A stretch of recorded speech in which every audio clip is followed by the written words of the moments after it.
Despite what some fans may think, cheating in sports isn't limited to the teams or athletes they hate. Many look for any advantage they can get, and if that means bending or breaking the rules, so be it. But plenty get caught while doing so, and sometimes their cheating ways get exposed on live TV in front of everyone. Consequences varied, except for the court of public opinion deciding in each case that the athlete looked completely foolish trying to sneak around the rulebook. Here are 10 athletes across the sports spectrum who tried to cheat and got caught in front of millions, thanks to the magic of live television.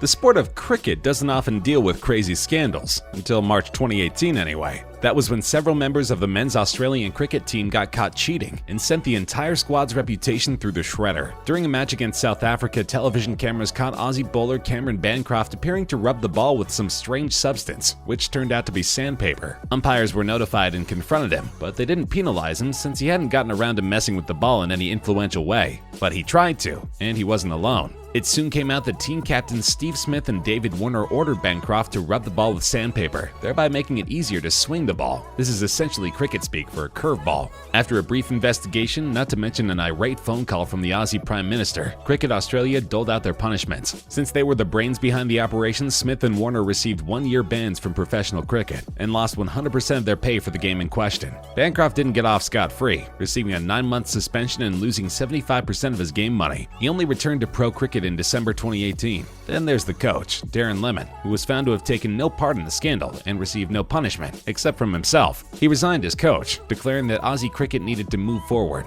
It's hard to do that when a coach who lost control to such a degree sticks around, even after the cheaters sat on the sidelines. As much as baseball fans loved the late 90s home run race between Mark McGwire and Sammy Sosa, both players have essentially been blackballed from the sport for using performance-enhancing drugs to boost their power. But I'm not talking about that, since Sosa certainly wasn't dumb enough to do steroids on camera. However, in June 2003, he was caught red-handed with a cheat that only added to his rapidly crumbling reputation. After hitting a ball hard enough to break his bat, umpires noticed cork popping out of the bat. Corked bats are notorious for making it easier to hit for power and are completely against the rules.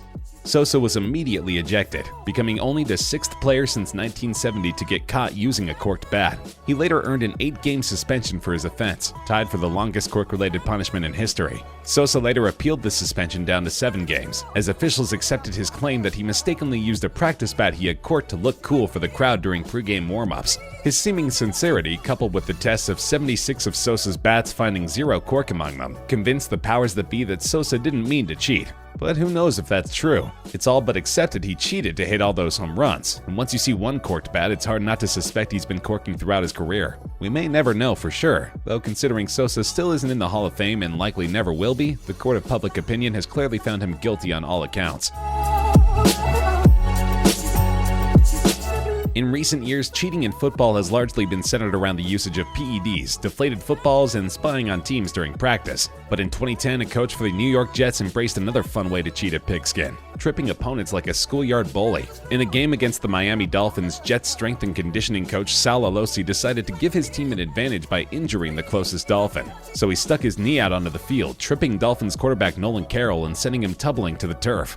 He wasn't hurt much and actually returned to the game later on, but it wound up being a terrible look for Alosi and the Jets. Even the CBS commentators remarked that this is just uncalled for in the NFL, and that whoever tripped Carroll should be ashamed of themselves. They were, as Alosi quickly admitted it was him, and that he tripped Carroll on purpose. He claimed it was a total lapse in judgment and that he was willing to accept whatever punishment the team deemed necessary. It wound up being a doozy of a punishment. Alosi found himself suspended for the rest of the season, including the playoffs, where the Jets made it to the AFC Championship. He was also fined $25,000, resigned from the Jets in January 2011 and hasn't worked in the NFL since. Oh, and the Jets lost that game appropriately enough. Soccer is as much theater as it is a sport, judging by how many players attempt to gain an advantage through flopping, or acting like contact hurt way more than it actually did. If successful, the other team gets penalized and the suddenly healthy player gets up and keeps on playing.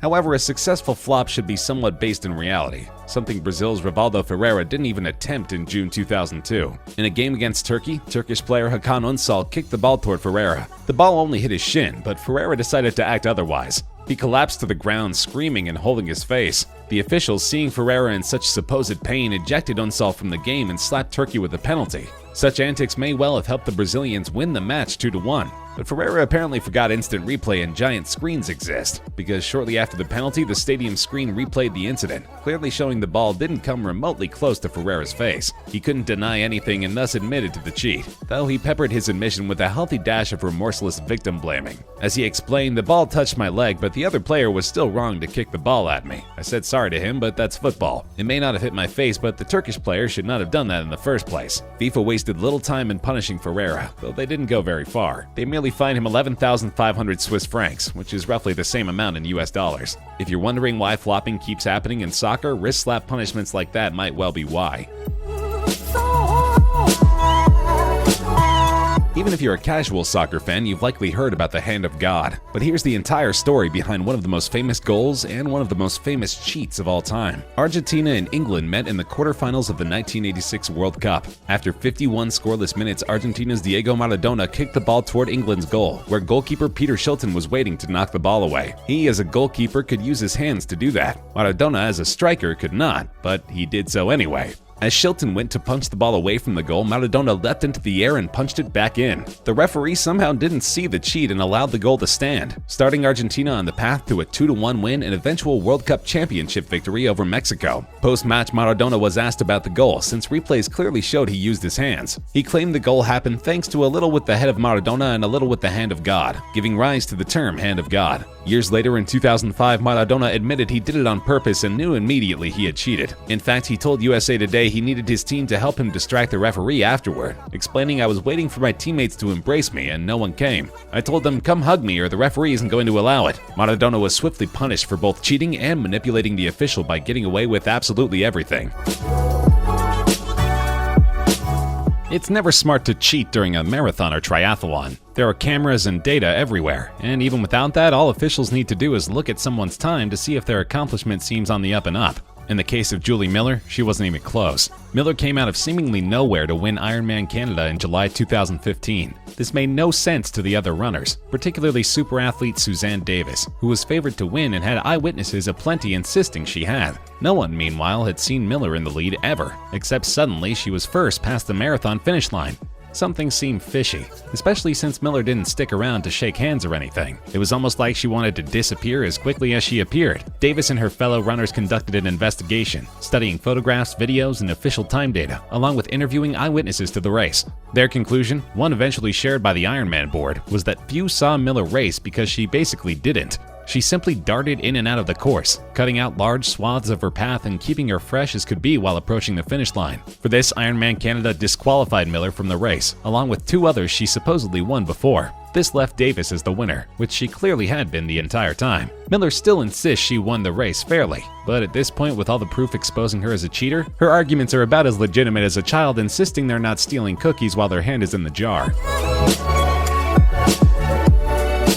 The story of ex-boxer Louie Resto isn't so much a tale of cheating as it is one of near murderous assault. In 1983, Resto fought the undefeated Billy Collins and unexpectedly beat him senseless. After 10 rounds, Collins' face was beyond swollen and his eyes were all but shut. His father and trainer Billy Sr. cried foul after shaking Resto's hands and realizing the gloves felt thin. Sure enough, it turned out Resto's trainer Panama Lewis had removed padding from the gloves, making Resto's punches stronger than they had any right to be. The New York State Boxing Commission concluded Resto knew the gloves were tampered with and suspended him for a year. Worse for Resto, he and Lewis actually went on trial for felonious assault, since getting punched out with illegal gloves was not what Collins signed up for. Found guilty, Resto served 2.5 years in prison. Over 20 years later in 2007, Resto finally admitted he knew the gloves were tainted. Worse, he confessed to other cheats, like having his hand wraps soaked in plaster, basically turning his hands into rocks. He also admitted Lewis would give him water spiked with asthma medicine. This illegally increased his lung power, which came in handy late in fights while clean boxers struggled to catch their breath. In short, virtually everything about Resto and his career was phony.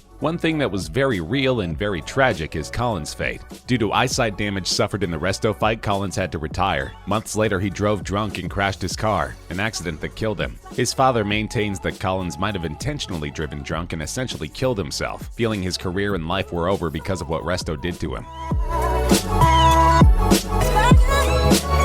The era of the spitball, where a pitcher would literally spit on a ball to make it curve and difficult to hit, is long dead. But that hasn't stopped pitchers from making the ball curve in different ways. The problem is, unless their method is getting better at throwing a curveball, chances are they're doing something illegal. That's what happened to Michael Pineda in 2014. The Yankees pitcher decided the best way to handle the Red Sox was to smear pine tar on his hands and neck. He did it twice in 2 weeks, and the first time it resulted in a 4-1 Yankees win. But to viewers, it quickly became evident that he had substance on his hands. By the 5th inning, social media had talked so much about it that even the commentators brought it up.